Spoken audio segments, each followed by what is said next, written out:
네, 매주 월요일 경제 소식을 알기 쉽게 풀어드리는 시간이 마련돼 있죠. 오늘도 박연미 경제평론가 제 옆에 나왔습니다. 어서 오십시오. 안녕하세요. 예, 오늘 이야기해 볼 것은 카카오의 이른바 시세 조종 의혹 사건이죠. 네, 우리가 한때 사랑했던 카카오가 왜 신저가를 자꾸 새로 쓰고 있을까? 그리고 어느 틈에 왜 국민 밉상이 됐을까? 그 과정을 오늘 설명을 좀 드리겠습니다. 예, 그래서 아까 제가 주요 소식 전하는 시간에도 카카오 창업자 김범수 전 이사회 의장이 아까 이 부분은 생략을 했었군요. 저희가 전하려다가 금융감독원의 피의자 신분으로 출석을 했다는 소식을 저희가 아까 주요 뉴스로 준비를 했었는데 다른 소식으로 좀 대치를 했는데 이번 의혹을 좀 정리를 해봐야 될 것 같은데 올해 초에 SM 엔터테인먼트를 인수하는 과정에서 이 모든 일들이 시작되었다?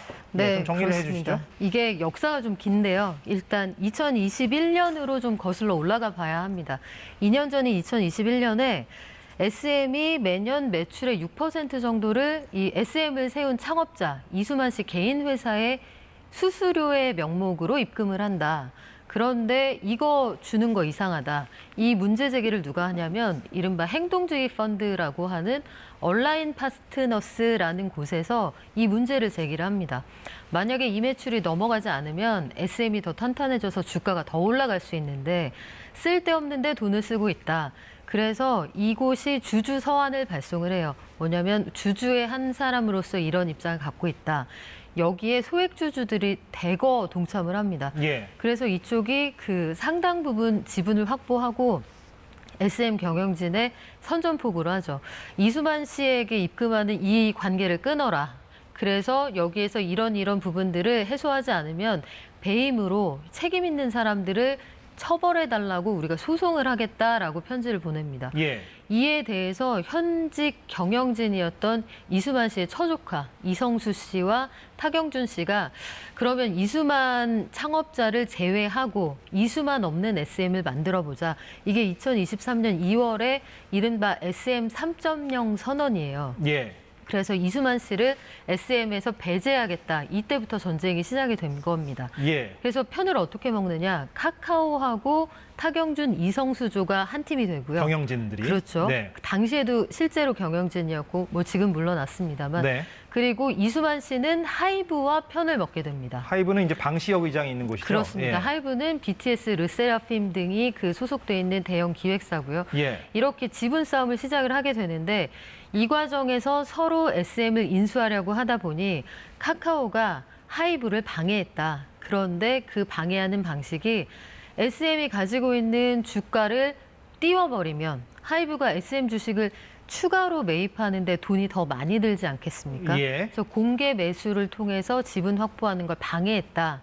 일부러 그거 방해하려고 카카오 측이 2,400억 원을 들여서 원하지 않는 주식을 그냥 사들이도록 그러니까 제3자를 통해서 그 SM 지분을 사들임으로써 누군가 고용해서 사게 했다. 그렇죠. 그래서 하이브가 추가로 SM 주식 사가는 걸 방해했다. 이게 이번에 시가 조종 혐의의 전말입니다. 예, 물론 혐의고 이건 나중에 법원에서 어떤 네. 판단을 받을지는 우리가 지켜봐야 합니다만 그러니까 하이브가 공개 매수에 아까 들어갔었다라고 했는데 공개 매수란 건 우리가 이 가격에 주식을 사겠다. 네. 이거를 공표했었다는 거죠. 그런데 그걸 이제 그렇죠. 방해하려고 카카오가 일부 세력을 동원해서 이렇게 시세 조종을 한 의혹이라는 거죠. 네, 맞습니다. 하이브가 한 주에 12만 원씩에 저희가 사드릴게요라고 선언을 했었거든요.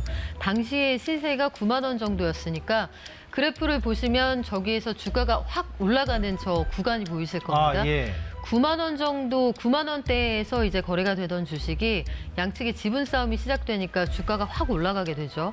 그리고 12만 원 정도. 그러니까 시가보다 그래도 한 꽤 많이 쳐주면 우리가 지분을 확보할 수 있겠거니 하이브는 계산을 했을 텐데 카카오가 2,400억 원을 들여서 지분을 확 매입을 해버렸더니 요 주가가 한 13만 원 위로 올라가 버렸다. 예. 즉 하이브가 지분을 추가로 확보하는 걸 카카오가 의도를 가지고 방해했다.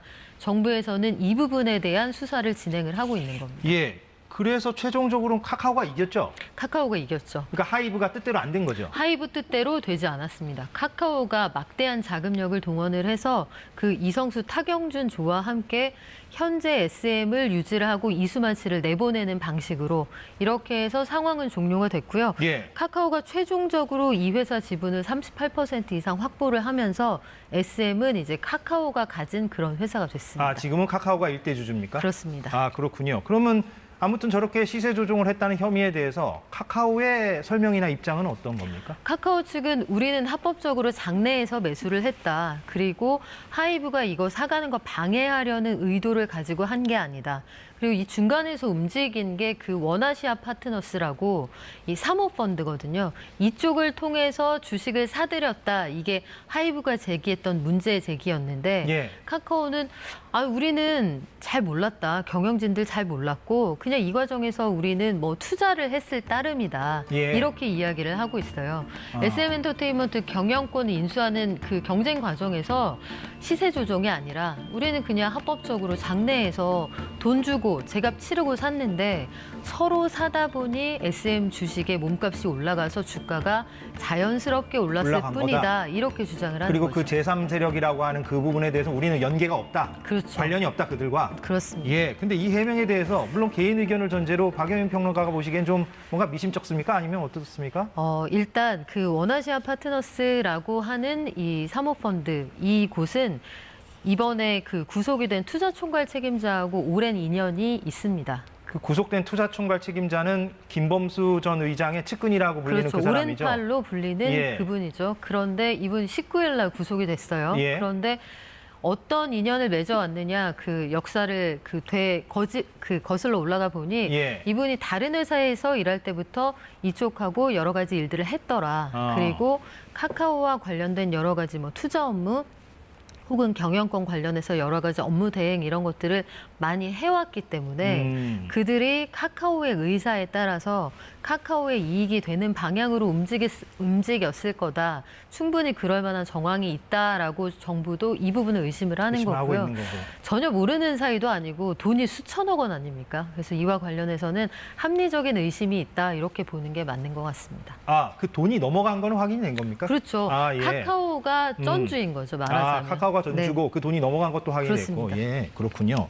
그 카카오가 근데 시세 조종한 걸로 만약에 확인이 되고 법원에서도 그렇게 판단이 내려지면 아까 말씀하신 대로 지금 카카오가 SM 엔터테인먼트의 38% 네. 일대 주주라고 했는데 뭐 어떻게 되는 겁니까? 이게 다 무효화가 되는 겁니까? 어떻게 되는 겁니까? 지금 이게 굉장히 기술적이고 아주 여러 가지 피해를 양산할 수 있어서 단언하기는 어렵습니다만 공정위의 기업 결합 심사가 완전히 끝난 게 아닙니다.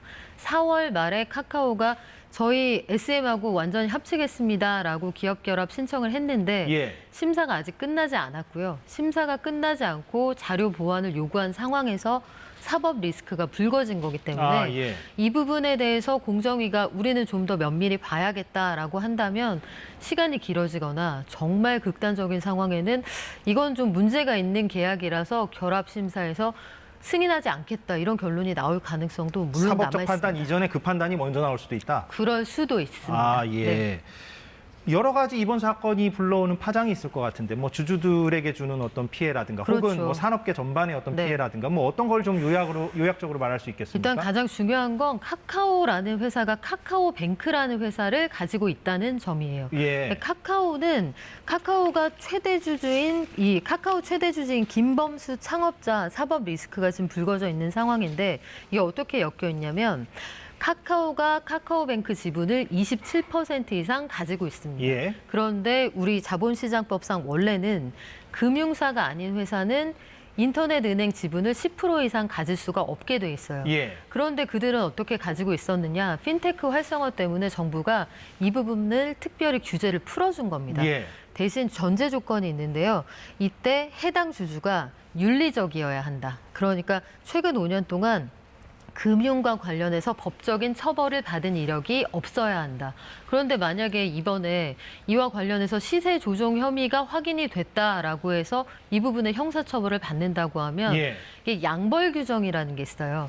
종업원이나 회사 대표가 회사 업무와 관련해서 명백히 불법한 사항을 진행을 했더라면 법인도 함께 처벌받는다.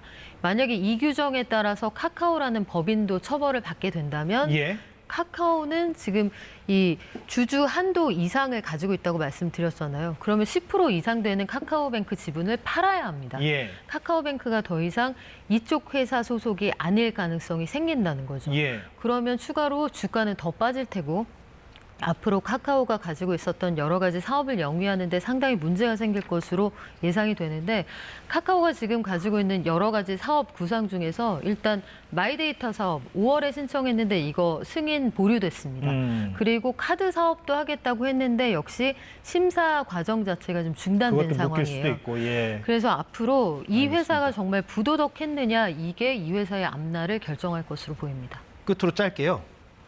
이게 이제 그 오래전부터 이 카카오 같은 회사가 과거 우리 재벌들처럼 네. 문어발식 확장을 한다. 이 부분에 대한 문제의식도 있었잖아요. 그렇죠. 여기에 대해서는 어떤 언급을 할 수 있고 예, 어떤 지적을 할 수 있겠는지. 발이 마지막으로. 너무 많은 게 많습니다. 네. 그 카카오가 가진 계열사가 140개가 넘는데 웬만한 굴지의 대기업보다 계열사가 더 많고요.